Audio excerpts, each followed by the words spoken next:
ഏവർക്കും ജിഷ ലേണിംഗിലേക്ക് സ്വാഗതം. ഇന്ന് നമ്മൾ 7ാം ക്ലാസ്സിലെ പരിശ്രം എന്ന പാഠഭാഗത്തിലെ മുഴുവൻ ആക്ടിവിറ്റീസാണ് നോക്കാം. അംഗ്രേസോനെ ഭാരത് കെ ലോഗോं के गुद नमक बनाने से रोक लगा था और नमक पर टैक्स लगा रखा था. ഇസ്കാ കാരൺ ക്യാ ഹോഗ എന്താണ്? ബ്രിട്ടീഷുകാർ ഇന്ത്യയിലെ ജനങ്ങളെ സ്വയം ഉപ്പുണ്ടാക്കുന്നതിൽ നിന്ന് വിലക്കിയിരുന്നു, ഉപ്പിന് നികുതി ഏർപ്പെടുത്തുകയും ചെയ്തിരുന്നു. ഇതിൻ്റെ കാരണം എന്തായിരിക്കുന്നു? അപ്പോൾ എന്താ എഴുതേണ്ടത്? ഹർ ഘർ മേ നമക് കി ജറൂരത്ത് ഹേ, പിന്നെ യഹ് സമുദ്ര ജൽ സേ आसानी से हम बना सकते हैं. लोगों गुद नमक बनाए तो अंग्रेज़ों के नमक का दाम नहीं मिलेगा. अब भारतीयों को डरने और लूटने के लिए अंग्रेज़ सस्ती चीज़ नमक के भी टैक्स लगा रहा था. ഇതാണ്, എല്ലാ വീട്ടിലും ഉപ്പിൻ്റെ ആവശ്യമുണ്ട്. ഇത് സമുദ്രജലത്തിൽ നിന്ന് എളുപ്പത്തിൽ നമുക്ക് ഉണ്ടാക്കാൻ കഴിയുന്നതാണ് അല്ലേ.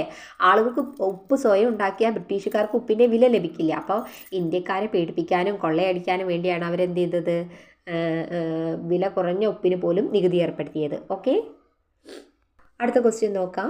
17 വർഷ के बाद देश सचमुच उस रास्ते पर चलता हुआ आज़ाद हो गया. इस रास्ते में हुई മുഖ്യ ഖണ്ഡനായും ക്യാ ഹേ എന്താണ്? 17 വർഷത്തിന് ശേഷം രാജ്യം വാസ്തവത്തിൽ ആ വഴിയിലൂടെ നടന്ന് സ്വതന്ത്രമായി. ആ വഴിയിലുണ്ടായ പ്രധാന സംഭവങ്ങൾ എന്തെല്ലാമാണെന്ന് ചോദിച്ചത്. അപ്പോൾ എന്താണ് നമ്മൾ എഴുതേണ്ടത്? ഹസയോഗ് ആന്തോളൻ അല്ലേ, നിസ്സഹകരണ പ്രസ്ഥാനം. പിന്നെ എന്താണ്?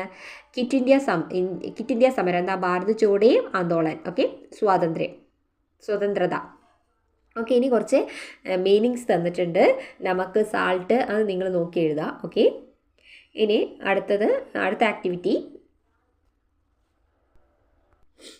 ആക്ടിവിറ്റി പറയുന്നത് ഈസ് ദണ്ഡനാവും പിന്നെ ക്രംസെ ലിഗോ എന്നാണ്. ഈ സംഭവങ്ങളൊക്കെ ക്രമത്തിൽ എഴുതാനാണ്. അവിടെ കുറച്ച് വാക്കുകൾ തന്നിട്ടുണ്ട്. അത് ആദ്യം നടന്ന സംഭവങ്ങൾ എഴുതുക. ടീച്ചർ അവിടെ അതിൻ്റെ ആൻസർ തന്നിട്ടുണ്ട്, അത് എഴുതുക.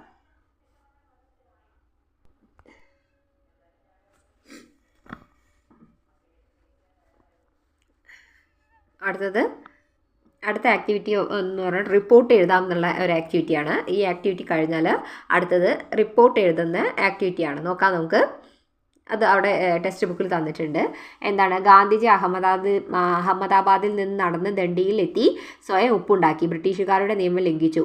ഈ സംഭവത്തെ അടിസ്ഥാനമാക്കി ഒരു പത്രവാർത്ത റിപ്പോർട്ട് തയ്യാറാക്കാനാണ്. അത് ടീച്ചർ അവിടെ താഴെ തന്നിട്ടുണ്ട്, എഴുതുക. ഓക്കെ, ഇതാണ് പത്രവാർത്ത. അപ്പോൾ അപ്പുറത്തെ പേജ് നമ്പർ 22 എന്തൊക്കെ റിപ്പോർട്ടിൽ ഏർപ്പെടുത്തി എന്ന് ചോദിച്ചിട്ടുണ്ട്. അപ്പോൾ എന്താണ്? തലക്കെട്ട് എഴുതിയിട്ടുണ്ട്, പിന്നെ എന്താണ്? സ്ഥലം എഴുതിയിട്ടുണ്ട്, എന്താ? സംഭവങ്ങളുടെ വിവരണം എഴുതിയിട്ടുണ്ട്, വസ്തുതാനിഷ്ഠമായിട്ടുണ്ട്, കാഴ്ചപ്പാടുണ്ട്. അപ്പോൾ നമ്മൾ ആ കോളത്തിലൊക്കെ ടിക്ക് ചെയ്യണം കേട്ടോ. പിന്നെ അടുത്തത് എന്താണ്? സ്വാതന്ത്ര്യ സമര സേനാനികളുടെ ഒരു എന്താണ് ഡിജിറ്റൽ ആൽബമോ ഉണ്ടാക്കാമെന്ന് പറഞ്ഞിട്ടുണ്ട്. അപ്പോൾ നിങ്ങളത് തയ്യാറാക്കണം. ടീച്ചർ അവിടെ കുറച്ച് മഹാത്മാഗാന്ധിൻ്റെ, സുഭാഷ് ചന്ദ്രബോസ് എന്നൊക്കെ എഴുതിയിട്ട് ടീച്ചർ കുറച്ച് അവരെ കുറിച്ചിട്ടുള്ള വാക്യങ്ങൾ തന്നിട്ടുണ്ട്.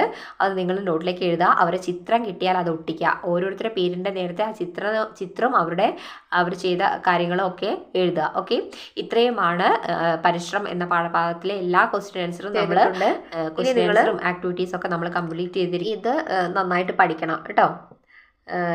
ഇത്രയുമാണ് class. Thank you for watching.